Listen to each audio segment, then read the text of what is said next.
Fala pessoal do sexto ano, tudo bom com vocês, cara? Vamos lá começar a segunda semana aí, fazendo as atividades. Bom que o pessoal que já fez já corrige, o pessoal que não fez já pega aí o resumão e já consegue fazer as atividades certinho, com eu comentando. Então vamos lá.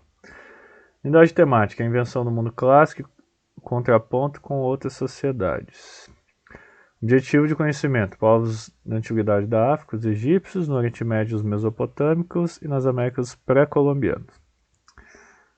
Habilidades: identificar aspectos e formas de registro de sociedade antigas na África, na Ásia, no Oriente Médio e nas Américas, distinguindo alguns significados presentes na cultura material e imaterial na tradição oral dessas sociedades.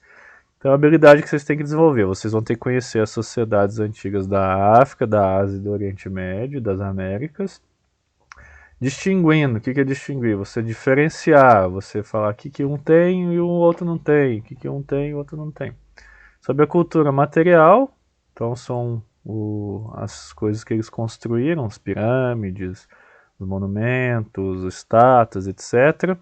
E imaterial a cultura, a religião, a parte das músicas, da tradição tal, dessas sociedades. Conteúdos relacionados: Sociedade Antiga do Oriente, Mesopotâmia, Sumérios, Hebreus, Fenícios, Persas, China e Índia. Organização da vida coletiva dos povos antigos e suas heranças culturais, econômicas, sociais e religiosas. Então foi aquilo que eu falei para vocês, certo? Então vamos lá. É importante vocês lerem texto, certo? No caso aqui, ó, tá falando da Mesopotâmia, tá falando aqui, ó, Nascimento da Civilização de 2010, lançado no Brasil pelo editor historiador austríaco e tal. Propôs decifrar alguns segredos ocultos das areias que viram nascer, chamados hoje história. Então, leem esse textinho aqui, ó, certo? Caso alguma pergunta seja sobre o texto, eu vou voltar aqui no texto para ajudar vocês, certo? Então, vamos lá. As atividades. Número 1. Mesopotâmia foi palco das primeiras civilizações da nossa história.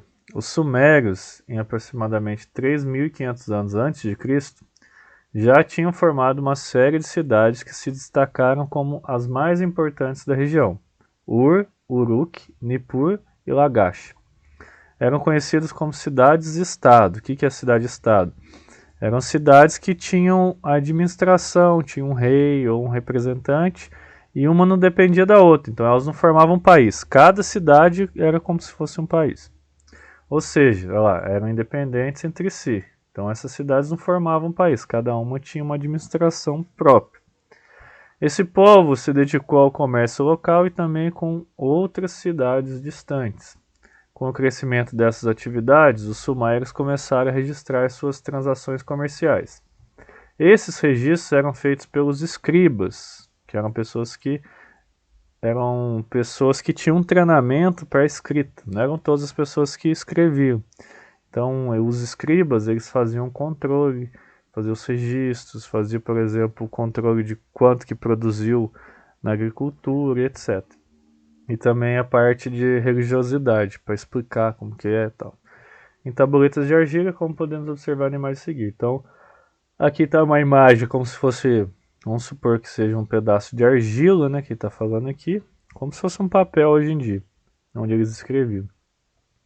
E esse era o tipo de escrita na época, certo? Então, cada figurinha dessa aqui representa uma ideia, ou representa uma frase, ou qualquer outra desse sentido. Então, a gente pode falar que isso é uma escrita antiga. Após analisar a imagem, responda as questões abaixo. Vamos lá. A. Quem eram os escribas e qual o papel da sociedade mesopotâmica? Então, como eu falei aqui em cima, os escribas eram responsáveis por quê? Eles registravam as coisas que ocorriam nas cidades. Então, no caso, por exemplo, aconteceu uma cerimônia religiosa para um deus tal. Daí ele pega, vai lá e registra que tal dia teve essa cerimônia religiosa. A agricultura. O João, o Zé lá da esquina produziu 50 quilos de trigo. Ele tem que pagar 20% de imposto. Então daí o escriba vai lá, registra isso para que você possa guardar. Então a importância da escrita é a importância da memória. Então tudo que você escreve você consegue recordar facilmente. Então para eles essa partezinha de argila aqui era muito importante para você recordar das coisas, ensinar as outras pessoas, etc. Então qual que é a importância? A importância da memória, a importância da escrita como forma de registro, etc. B. Como se chamava a escrita criada pelos sumérios? E aí? Aqui tá falando, deixa eu ver se tem aqui. Não, tabuleiro sumério, não fala. Aqui também não fala. No texto aqui deve falar. Se não falar, o nome da escrita chama cuneiforme. Por quê? Porque ele tinha forma de cunha. Era como se fosse aqui, ó. Se você for pegar na imagem, assim, a forma como se fosse um triângulo. Uma pontinha de um triângulo. Bem pequenininho. Então o que acontece? Esses triângulos chamam de cunha. Cunha, para quem não sabe o que é aquele pedacinho de madeira que normalmente você escora uma porta. O pessoal que usa para fazer o carpinteiro que usa muito para fazer telhado, são aquelas ripinhas de madeira cortadas em forma de triângulozinho. Em relação à imagem, de que maneira os povos mesopotâmicos faziam os registros comerciais? Então, em relação à imagem, a imagem aqui, como que eles faziam? Eles escreviam o que eles vendiam, a quantidade, essas coisas assim. Então, eles registravam no barro. D. Você consegue entender o que está escrito no tabuleiro? Segundo a legenda, que tipo de registro está contido na imagem? Olha lá. Nota de venda de um escravizado do sexo masculino em um edifício em Churupaq, tabuleta sumério. Então isso aqui, ó, obviamente a gente não sabe o que está escrito, só os pesquisadores da língua conseguem saber, né? Os pesquisadores lá dos sumérios, os historiadores, arqueólogos, e eles conseguiram traduzir isso aqui. Então eles sabem que é uma nota de venda de escravo. Então o que acontece? Aqui está escrito que algum escravo foi vendido por outra pessoa. Então você consegue entender? Não. Segundo a legenda, que tipo de registro? É um registro de uma venda de escravo. E como era feita a escrita na Mesopotâmia? Então como era feita a escrita? Eram pessoas, que no caso chamavam escribas, que eles faziam o quê? Eles faziam os registros. Normalmente esses escribas, eles eram vinculados ao governo. Então eram pessoas assim, que a gente pode falar que tinham notoriedade na sociedade. Eles eram importantes, porque saber ler e escrever naquela época era uma coisa assim que distinguia você, que elevava você socialmente. Então você se tornaria uma pessoa muito importante, porque você é como se fosse um funcionário público. Então eram pessoas extremamente importantes. E como que era feita? Era feita normalmente no barro. Eles pegavam uma peça de argila e iam esculpindo essas letrinhas no barro. Depois colocavam no fogo para assar. F. Qual a importância para os povos sumérios do registro por meio da escrita? Não só para os povos sumérios, mas para todos os outros povos. A escrita faz com que você registre as coisas. Venda de escravo, venda de produto, alguma coisa da religião, relacionada à religiosidade, leis, e assim vai indo. Tanto é que os babilônicos foram os primeiros a escrever numa pedra o conjunto de leis, que chama Código de Hammurabi. Então o que esse código falava? Falava do que você podia fazer e o que você não podia. Então qualquer pessoa podia ir lá na frente da pedra e ler, por exemplo, não pode matar ninguém. Porque se você matar alguém, você vai sofrer uma pena por isso. Você não pode roubar, você não pode deixar de pagar o imposto, essas coisas assim. Então isso aqui é uma das primeiras escritas do mundo antigo. Então é muito importante você estar transformando a forma oral, de acordo com o que você fala, num pedaço de pedra, num pedaço de papel, num pedaço de papiro.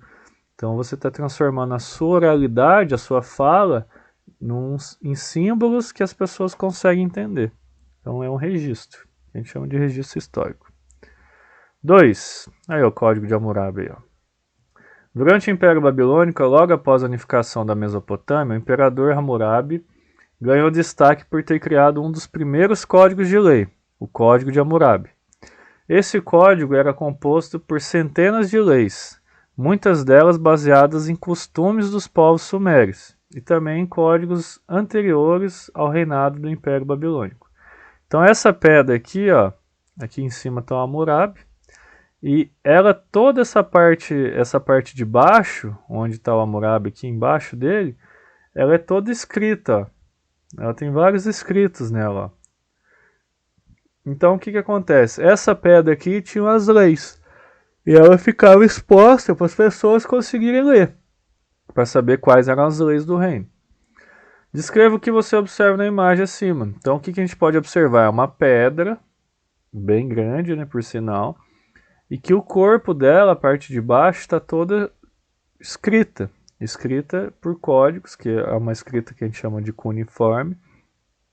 E em cima aqui está o rei Hammurabi, recebendo as leis ali, parece. Você consegue identificar o que está escrito? Obviamente que a gente não consegue, porque é uma escrita antiga. Então a gente não, é bem diferente da escrita nossa. E essa escrita aqui, eu não sei falar se é fonética, igual a nossa. Por que é um fonema? É você escrever códigos, né, que a gente chama de letras, e essas letras darem sentido para um fonema, você conseguir falar. Então, a escrita deles pode ser que é uma escrita que dê ideia de alguma coisa, um símbolo que dê ideia de alguma coisa. Mas isso eu vou falar depois quando eu chegar nos egípcios. Então isso aqui é mais pessoal. Por que o Código de Hammurabi foi tão importante para o sucesso do governo de Hammurabi? Porque o que acontece? Quando você cria um código de leis, a sociedade começa a respeitar. Porque se ela não respeitar, ela vai ter uma punição. Então as pessoas tinham medo de infringir a lei, de pegar e fazer alguma coisa que era contra a lei. Então o que acontece com isso? Você tem uma sociedade que você consegue controlar de uma forma melhor. Se as pessoas têm medo de serem punidas, elas vão agir conforme a lei. Então fica mais fácil você controlar a sociedade. Qual a importância de um código de leis? A importância seria no sentido de quê? Que você consegue fazer com que todas as pessoas sigam essas leis. E quem não seguir vai ser punido.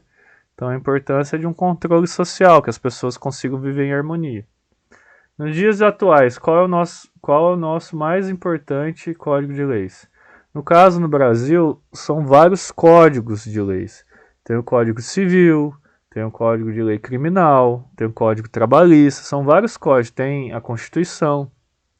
Então, o mais importante é a Constituição Federal. Por quê? Porque ela é a base para todas as outras leis. Então, por exemplo, na Constituição fala que você tem direito à vida. Então não pode ter no Código Penal que você pode sofrer pena de morte. Por isso que não tem pena de morte no Brasil. Porque na Constituição, que é a lei máxima, que é a que está acima de todas as outras, fala que você tem direito à vida. Então ninguém pode tirar ela de você. Então tá lá, certo? Então aqui é o Código, a Constituição Federal. O Código de Hammurabi também ficou conhecido por integrar a lei de Talião, conhecida pela expressão olho por olho, dente por dente. O que quer dizer essa expressão? Bom, nesse código de lei aqui, ó, quando a pessoa mata alguém, por exemplo, matou um irmão de uma outra pessoa, o irmão dessa pessoa tem direito de matar um irmão seu. Então o que acontece? Olho por olho, dente por dente seria o quê? Se você afeta uma pessoa, se você mata, se você rouba aquela pessoa tem o direito de te roubar e te matar também. Então, por isso que a gente chama de olho por olho, dente por dente. É igual entre as duas partes. Só que o Código de Hammurabi, ele falava quando as duas eram pobres. Quando eram ricas, normalmente, por exemplo, uma pessoa pobre matava uma pessoa rica. Então, a pessoa rica tinha direito de matar esse pobre. Agora, se fosse o contrário, uma pessoa rica matasse alguém que era pobre, ela somente pagaria algumas moedas de ouro, sei lá qual é a moeda da época, mas ela pagaria para essa pessoa. Então ela não precisaria sofrer com a morte. Então, quem era rico na época, quem tinha dinheiro na época, não sofria desse ouro por ouro, dente por dente. Normalmente pagava. Nos dias atuais, as leis funcionam segundo a lei de Talião? Não. Por que não funciona? Porque se alguém matar alguém no Brasil hoje, ele vai preso, ele cumpre a pena de outra forma. Se alguém rouba, se alguém contrabandeia alguma coisa, faz alguma coisa que está em desacordo com o Código Penal, ela normalmente vai presa, né? Ela não vai ser morta. 3. Para além da questão religiosa, os mesopotâmios fizeram grandes inovações na arquitetura e na escultura, adorando o uso de... Uai, tá errado aqui, adornando aqui, ó. O uso de arcos e os baixos relevos. Pesquisa no livro didático na internet e liste as principais descobertas mesopotâmicas nas áreas abaixo. Bom, aqui eu vou falar de uma forma geral, vocês podem pesquisar na internet. Matemática, eles desenvolveram, se eu não estou enganado, a soma, divisão, essas coisas assim, conseguiram sistematizar elas em forma de escrita. Então eles desenvolveram na matemática a soma, essas coisas, e conseguiram fazer equações matemáticas. Na astronomia, eles observavam muito o céu, então eles conseguiam, por exemplo, prever eclipse lunar, prever eclipse solar, saber mais ou menos as estações do ano, tudo ligado às estrelas.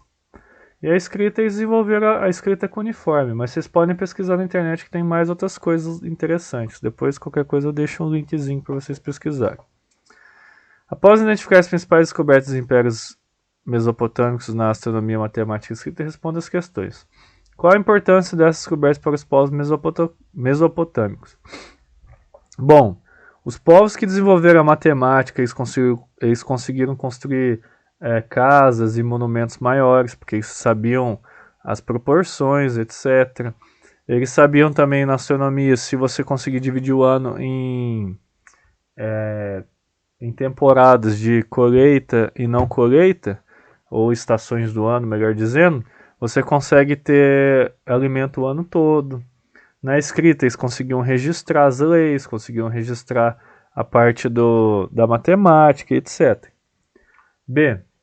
As descobertas feitas pelos mesopotâmicos impactaram apenas a sociedade da época? De que maneira essas descobertas influenciaram outras sociedades?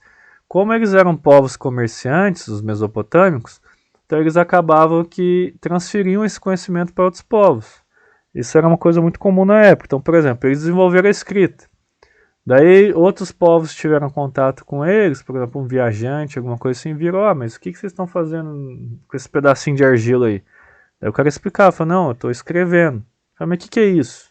Falei, não, tudo que eles fazem eu consigo registrar. Daí eu consigo ler depois para eu ter um controle. Falei, nossa, que legal, me ensina isso aí. Daí eles aprendiam e levavam para outras cidades, outros lugares. Então isso era muito importante. Todas as descobertas matemáticas, tudo sofreram influência. Então, por exemplo, eles conseguiram construir uma pirâmide. Mas como que vocês construíram isso? Daí outros povos levaram para outros lugares. C. Quais dessas descobertas ainda são utilizadas nos dias atuais? Matemática é utilizada hoje em dia, a escrita é utilizada hoje em dia, a astronomia também hoje em dia. Então todas são utilizadas, só que de maneiras diferentes. Hoje a gente não precisa mais estar tão ligado às estações do ano, mas elas são muito importantes para quem, por exemplo, planta e colhe. Porque tem plantas que você tem que plantar em determinado tempo e colher em determinado tempo. Tempo de chuva, tempo de estiagem, essas coisas a gente tem um conhecimento maior hoje em dia por causa do computador, de satélite, etc. Mas eles tinham esse conhecimento já naquela época. Então, todas são utilizadas ainda hoje, só que são mais desenvolvidas. Bom, agora começa a semana 3, daí eu vou gravar um outro videozinho para ajudar vocês. Espero que eu ajudei a responder. Caso vocês tenham alguma dúvida, onde pesquisar ou qualquer coisa, é só me mandar uma mensagem. Beleza? Bons exercícios para vocês, sexto ano. Bom final de semana aí. Boa semana, na verdade, né? Falou, abração.